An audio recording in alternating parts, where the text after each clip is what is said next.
네, 지난주에 원자재 시장에 대해서 알아봤는데요.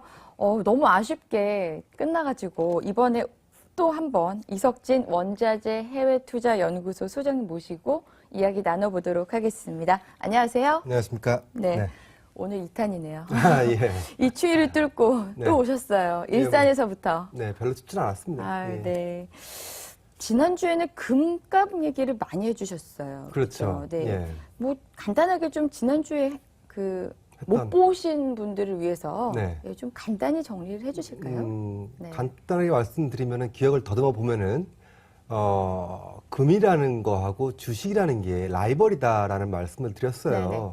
그게 뭐냐면은 기본적으로 양적 완화 정책이라는 것이 이제 긍정적인 작용하고 부정적인 작용을 한다. 네.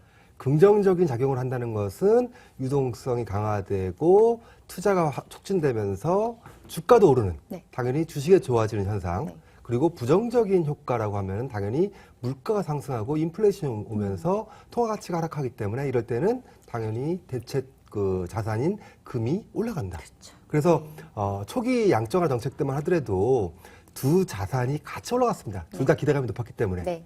근데 가다 보니까 점점 중앙은행의 역할이 커지면서 이쪽 긍정적인 효과가 더 커지고 부정적인 효과는 물가가 올라가지 않았지 않았습니까? 네네. 글로벌리. 그래서 금은가가 떨어지고 하면서 2013년까지는 그렇게 왔는데 올해는 또 상황이 바뀌고 있다라는 거거든요. 네. 양적완화가 이제 다시 좀 축소 국면으로 들어가기 시작하면서 물가가 다시 또 올라갈 수 있는 거 아닌가? 네. 그리고 안전자산 선호 현상도 커질 수 있는 거 그렇죠. 아닌가? 신흥국이 막 불안하니까. 그렇죠. 통화 위기도 있고요. 네네. 그러다 보니까 올해 들어서는 금값이 이제 온스당 1,200달러 지지선을 받고 조금씩 올라가고 있죠. 지금 같은 경우는 1,270달러까지 왔습니다.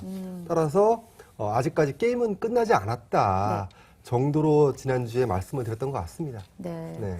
오늘은 그러면 어떤 얘기를 가지고 우리 좀 요새 풀어볼까요? 우리나라에서도 가장 지금 이슈가 되는 게 이 동해 쪽의 눈사태 아니겠습니까? 눈폭탄. 네, 네. 뭐 뉴스를 보니까 미션 같은 데는 뭐 한 2m 정도까지 눈이 치우질 왔다고. 못한대요. 예, 정말. 강릉은 뭐 한 네, 네. 1m 넘게 왔다 그러는데 옛날에 제 기억으로는 뭐 서울에서 한 20 몇 센치 왔을 때도 거의 뭐 교통도 마비되고 네. 다 마비됐던 기억이 나는데 1m, 2m면 어떨까? 당연히 여러 가지 문제가 많이 생길 것 같은데 당연히 뭐 기상 요인이 생각되면은 원자재 쪽에 이런 뭐 농작물이라든지 이런 쪽으로도 문제가 생길 수 있겠다라는 생각은 충분히 하겠죠. 근데 글로벌리하게 원자재 시장에서는 또 어떤 영향을 받을까 이런 쪽 말씀을 좀 드릴까 합니다. 네. 네. 저는 눈이 왔다 그러니까 군인들이 생각나더라고요. 얼마나 고생을 할까 뭐 이런 생각하는데요. 예. 일단 이런 기상 변화가 원자재 시장에 글로벌리 어떻게 네. 이제 뭐 가격 상승을 일으켰는지 설명을 좀 부탁드리겠습니다. 일반적으로 기상 요인에 가장 민감한 원자재라고 하면은 당연히 농산물을 떠올릴 수가 있겠죠. 그렇죠. 농산물 공급이라는 게 농산물 수확에 따라서 공급에 따라서 결정되는 거고요. 농산물 수출을 많이 하는 나라들, 뭐 미국이라든지 러시아, 호주, 브라질 이런 나라들의 기상 이변 뉴스 같은 경우는 바로 글로벌 원자재 농산물 가격에 반영이 됩니다. 일례로 2012년 여름이었죠. 기억하시면 모르겠지만은 미국 중서부 지역에 아주 가뭄, 한 60년 만에 최고의 가뭄이 온 적이 있었어요. 네. 그러다 보니까 그해 여름에 옥수수 가격, 콩 가격, 밀 가격 이런 것들이 30%, 40% 이상 뛰었습니다. 그런 것과 마찬가지로 농산물 가격은 이런 기상 이변, 뭐 한파라든지 혹서 이런 거에 민감한 반응을 보이죠. 네. 그런데 오늘 말씀드리려고 하는 것은 이런 농산물 말고도 기상 이변에 민감한 그런 원자재가 있다라는 거죠. 이게 뭘까요? 대표적으로 바로 천연가스? 천연가스 그렇습니다. 네. 천연가스를 들 수가 있어요. 제가 원고를 미리 읽었습니다. 예, 천연가스 좀 아시고 계시나 본데요. 네네. 천연가스 같은 경우는 다른 농산물이라든지 뭐 다른 이제 원자재와 달리 네. 거의 유일하게 기체 상태로 있는 거기 때문에 네. 이런 운송이라든지 저장 이런 것들이 쉽지 않습니다. 그래서 기상 이변이라든지 이런 것들이 올 때는 좀 뭐랄까요 가격 상승이 일어나는 경우가 많은데요. 구체적으로 말씀드리면은 공급 측면에서 생각할 수가 있고요. 수요 측면에서 생각해 볼 수가 있습니다. 공급 측면에서 천연가스의 기상이변이라는 것은 대표적으로 허리케인을 들 수가 있어요. 항상 허리케인 시즌이 오면은 천연가스 가격이 급등하는 경우가 있는데요. 네. 이게 왜 그러냐면은 천연가스 그 정유 시설이 미국 이 남부, 동남부 이쪽에 이렇게 있는데 대부분의 허리케인이 이쪽을 훑고 지나갑니다. 그러면서 이 가스 그럼 이제 정유 설비 장치들이 그렇죠. 다 이제 무너지는군요. 그렇죠. 가스 정유 시설이 셧다운되면서 네. 이게 기체 상태다 보니까 딴 데서 원유처럼 끌어올 수가 없어요. 그러다 보니까 일시적으로 이제 수요가 아주 공급과 이제 괴리감이 커지는 네. 그런 상황이 발생하면서 천연가스 가격이 급등하는 네. 그런 경향이 있고요. 지금과 같이 이제 한파가 미국도 지금 동부 지역에 한파가 몰아쳤다라는 뉴스가 내내 나오지 않았습니까? 한파가 몰아치게 되면은 당연히 이 천연가스의 주요 수요 용도인 전력 냉난방 수요가 급증을 합니다. 그러니까 공급은 일정한데 수요가 확 증가하다 보니까 당연히 수요 측면에서도 천연가스 가격에 급등 요인이 생긴다라고 말씀을 할 수가 있는 거죠. 네네. 따라서 최근의 요인은 오히려 이런 요인들이 작용했던 거고요. 네. 이렇게 되면서 천연가스 가격이 작년에도 사실 원재 중에서 제일 좋은 성적을 올렸었는데 올해도 1월만 놓고 봤을 때는 한 20% 이상 올라가면서 네. 원재 중에서 가장 좋은 성적을 보였었죠. 그러면서 2012년 한 4월 달에는 그 단위당 한 1.8달러에 불과하던 것이 네. 뭐 올해 1월 달에는 5달러를 돌파하면서 저점 대비해서 한 3배까지 올라가는 네. 그런 기염을 토했었죠. 거의 날씨로 먹고 살았다라고 할 수 있을 정도로 네. 천연가스 가격이 급등을 했었습니다. 네. 네. 근데 참 궁금한 거는 네. 기상이변이라는 거는 굉장히 좀 단기적인 요인이잖아요. 네. 뭐 허리케인이라든지 네. 폭설이라든지 네. 이런 것들이 과연 원자재 시장에 어떤 그 추세적인 변화를 일으킬 수 있느냐. 네. 뭐 이런 부분은 좀 굉장히 좀 짚고 넘어가야 될 부분인 것 같습니다. 맞습니다. 네. 아주 좋은 지적이신데요. 농산물 같은 경우는 기상이변이 발생하면은 그 1년 농사가 망쳐지는 거잖아요. 그러네요. 그러면 당연히 공급도 확 줄기 때문에 이건 네. 바로 복구할 수가 없어요. 네. 그렇기 때문에 이거는 아주 중요한 가격 결정 요인이 됩니다. 하지만 이 에너지 쪽, 천연가스라든지 유가 같은 경우는 지금 말씀하셨듯이 경기 요인이나 수급 요인에 비해서 이 재료 요인은 네. 날씨가 다시 풀리면 해결되는 부분이기 때문에 이건 단기적으로밖에 볼 수가 없어요. 그래서 네. 천연가스 가격이 다시 이제 지금 겨울 시즌이 끝나가면서 가격이 밀리고 있습니다. 그래서 이건 어쩔 수 없는 네. 일시적인 그 단기적인 재료라고 볼 수가 있는 거겠죠. 네. 네.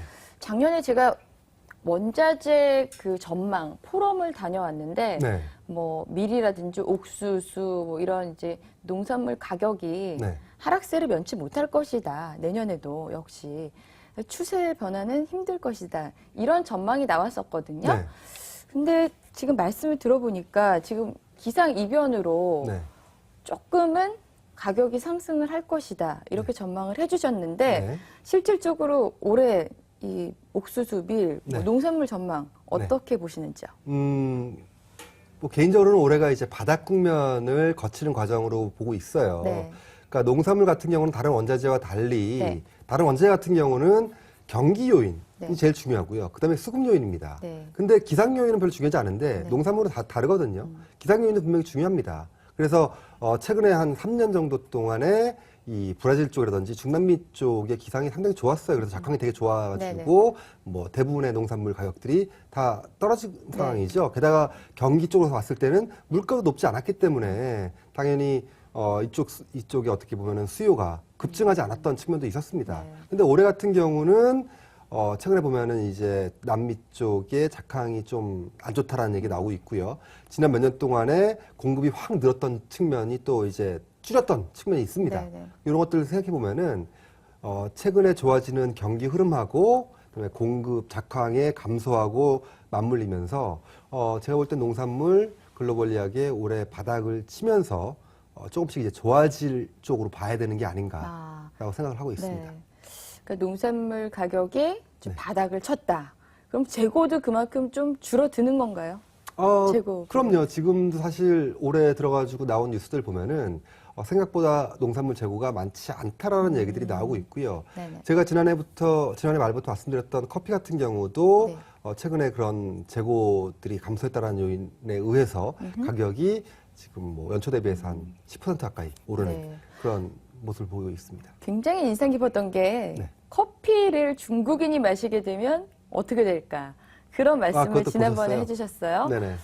저도 참 궁금하더라고요. 네. 근데 아직까지는 중국 그 경제력을 봤을 때 네. 중국의 경제력을 좀 감안해 봤을 때 커피를 마시는 게 조금은 네. 시기상조가 아닐까 그런 생각을 좀 해봤습니다. 40대 이후는 그렇습니다. 40대 이후는 그런데요. 20, 30대는 커피 많이 마십니다. 네. 그러니까 소위 우리가 중국말로 하면 이제 빠링후이라고 그래가지고 네. 80년대생 이후에 태어난 사람들을 얘기하는 건데요.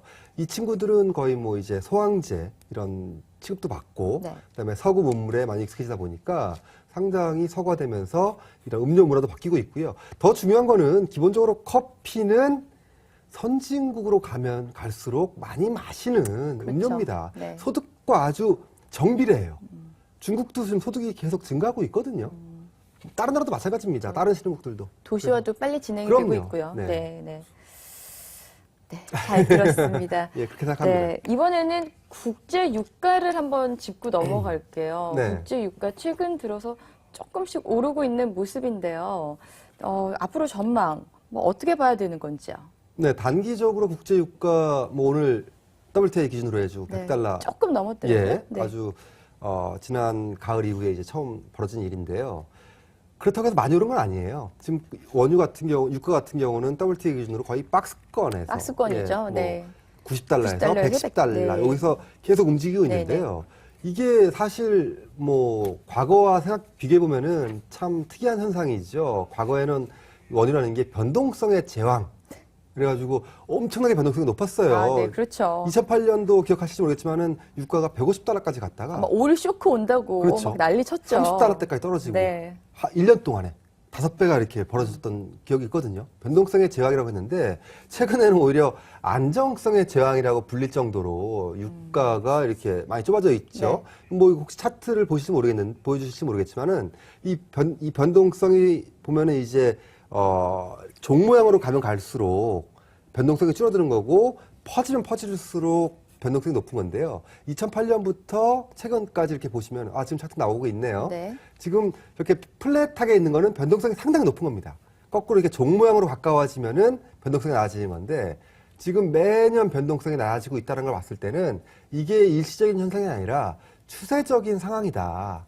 즉 원유는 유가는 이 평화의 시대에 있다라는 거 보는 게 맞다라고 저는 생각하고 있습니다. 네. 왜 그러냐면은 유가가 많이 오르기도 어렵고 네. 많이 떨어지기도 어렵다라고 네. 이제 보는 거죠, 결국에는. 많이 이제 오르기도 어렵다라고 봤을 때는 한 두 가지 이유 정도로 설명할 수가 있어요. 첫 번째는 지정학적 리스크라고 해가지고 우리가 맨날 떠들고 있는 중동의 어떤 그런 이라크의 그렇죠, 사태들. 네. 이런 오일 쇼크에 관련돼 있는 이런 움직임들이 점점 떨어지고 있습니다. 네. 내성이 강화되고 있어요. 웬만한 중동의 얘기가 나오더라도 시장에서 받아들이는 그런 어떤 그 우려 어떤 정도는 상당히 낮다라는 거죠. 그렇게 봤을 때는 향후에 이런 지정학적 리스크의 반영 정도가 높지 않을 것이다 네. 정도로 볼 수가 있겠고요. 두 번째는 미국이 가장 원유를 세계에서 많이 수입하는 국가거든요. 네. 근데 최근에 보시면은요, 셰일 혁명 이후에 미국에서 이 셰일 오일 생산이 증가하면서 미국의 원유 생산량이 원유 수입량을 추월했습니다. 따라서 미국이 원유 수입을 감소시킨다는 얘기는 중동의 입김도 좀 줄어든다는 얘기거든요. 네. 이런 생각을 해보면은 유가가 뭐 옛날처럼 150불, 200불 이렇게 치고 올라가기가 쉽지가 않다라고 볼 수 있는 거고요. 그렇다면은 유가가 또 뭐 떨어질 것이냐 확 이것도 쉽지는 않습니다. 그렇죠. 기본적으로 유가는 경기에 동행하는 수요, 그 글로벌 경기와의 어떤 성장률, 이 수요와의 상관관계가 높습니다. 올해 보시면요, 오펙이라든지 그 미국 에너지 정보청에서 판단하는 이 수요는 작년보다 일정 부분 더 많이 증가하고 있습니다. 이 얘기는 뭐냐면은 수요가 증가한다는 네. 얘기거든요. 그러면 수요가 증가하는 상황에서 가격이 또 뭐 급락한다? 맞지 않습니다. 네. 더욱이 중동의 그 소위 민주화 운동, 아랍 스프링이라고 그러죠. 이 이후에 보면은 중동 국가들이 재정 지출을 많이 했어요. 재정 지출을 늘리고 있는데 재정 지출을 늘린다는 얘기는 유가가 떨어지면은 이들 국가의 재정이 손실 난다는 얘기거든요. 네, 네. 이들 국가들이 그걸 받아들일 수가 없죠. 그러면 당연히 유가가 어느 정도 이하로 떨어지고 나면은 얘들이 개입을 할 수밖에 없어요. 오펙이 개입을 할 수밖에 없는 상황이기 때문에 이런 공급 협상력을 생각해 보면은 맞아요. 유가가 또 많이 떨어지기도 쉽지 않다는 겁니다. 그래서 네. 유가는 저희는 박스권이다. 그래서 지금 오히려 100달러가 넘어간다. 네. 그러면 이제 좀 더 이제 하단보다는 상단 쪽에 가까워지고 있다라고 보는 게 맞겠죠. 그러니까 지정학적 리스크는 낮아지고 네. 뭐 이제 또 미국의 생산량은 생산은 또 증가하고 네. 또 셰일가스라는 부분을 무시할 수가 없을 것 같아요. 네. 네, 셰일가스 혁명이 일어나면서 유가가 예를 들어서 한 70달러 네. 이 정도 선이 되면 셰일가스가 채산성이 있다면서요. 네, 그 셰일 오일이죠. 셰일 네네. 가스하고 셰일 오일 두 가지가 있는 건데요. 셰일 가스는 천연가스를 대체하는 거고요. 네. 셰일 오일은 이제 원유를 대체하는 건데 네네. 셰일 오일은 그렇게 싸지는 않습니다. 단가가. 그래서 70달러대 뭐 이하로 내려가면은 네. 또 셰일 오일의 그 경쟁력이 없어져요. 그렇다면서요. 그렇죠. 그래서 네. 예, 70달러 이하로 떨어지면은 어떻게 될까요? 어디 사야죠. 그렇죠. 네. 투자해야겠죠. 저는 셰일가스 혁명이 온다 그래서 네. 이제 정말 원유 가격이 확 떨어질 수 있을까? 뭐 이런 생각을 저 나름대로는 해봤는데 네. 셰일가스가 네. 셰일 오일, 셰일가스 채산하는 비용이 네. 그 만만치가 않더라고요. 이게 돌멩이를 이렇게 깨부수는 그래서 거라면서요. 그 프래킹이라고 그래가지고 네네. 뭐 전문 용어로 용어죠. 예. 네, 그, 프래킹인가요? 예, 네. 뭐 시추 기술이죠. 네. 시추 기술인데 천연가스 같은 경우는 셰일가스가 나오면서 생산가가 많이 떨어진 건 사실입니다. 네. 절반 이하로 떨어졌다라고 해요. 옛날에 2007년, 8년만 하더라도 단위당 한 7, 8달러였는데 지금은 한 3달러, 4달러밖에 안 한다고 합니다. 근데 셰일 오일 같은 경우는 한 70달러대 정도 나오고 있거든요. 근데 중동 국가들은 원유 생산 단가가 뭐 한 20불에서 50불밖에 안 돼요. 그러면 당연히 아직까지는 네. 이 오일 쪽, 원유 쪽에서는 중동의 이 가격 협상력이 훨씬 높습니다. 네. 네. 잘 들었습니다. 네. 이제 좀 금속 쪽으로 넘어가 봐야 될 것 같아요. 비철금속 가격도 작년에 굉장히 많이 하락했는데 네. 올해 과연 바닥인지 네. 아니면 뭐 상승 흐름이 조금 예상이 될 수 있는 건지 네. 예. 소장님께서 어떻게 보시는지요? 예, 산업금속 같은 경우는 사실 이제 가장 경기에 정직한 원자재예요. 그렇죠. 그래서 원자재는 정직하지 않습니까? 그렇습니다. 네. 원자재는 정직한데 그 중에서도 이제 경기에 가장 정직한 거는 네, 네. 이 산업금속입니다. 근데 올해 들어가지고 이제 판단해봐야 될 게 뭐가 있냐면은 올해 미국 주가라든지 뭐 신흥국 주가들이 좀 많이 떨어졌잖아요. 그렇죠. 그러면은 만약에 이게 떨어진 원인이 경기 때문이냐, 경기 둔화가 가장 큰 문제냐라고 판단했다고 한다면은 네. 이런 증시가 빠진 건 못지않게 산업금속도 빠졌어야 됩니다. 근데 결과적으로 놓고 봤을 때는 산업금속도 약간 빠지긴 했는데요. 네. 한 뭐 주식에 비해서는 많이 빠지지 않았습니다. 그 얘기는 뭐냐면은 지금 그 주가가 빠진 요인은 경기 둔화 쪽보다는 네. 오히려 양적 완화 축소에 대한 유동성 우려, 뭐 통화 위기 우려 이런 쪽이거든요. 따라서 경기에 대한 우려가 아직까지는 심각하지 않다 네. 정도로 판단을 해야 될 것 같고요. 사실 좀 알쏭달쏭합니다. 좀 더 변곡점이긴 한데요.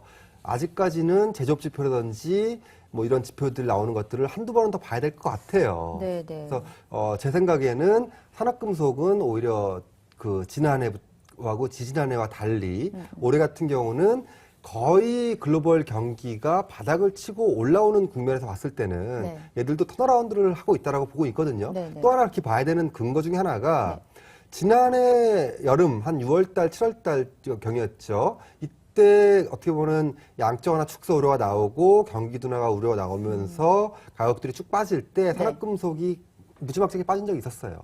이때 기록했던 가격이 대표적인 산업금속인 구리 가격이 한 톤당 한 6,600달러 정도였거든요. 네. 근데 지금은 뭐 양적 완화 축소 우려가 나옴에도 불구하고 네. 7,000달러를 지켰습니다.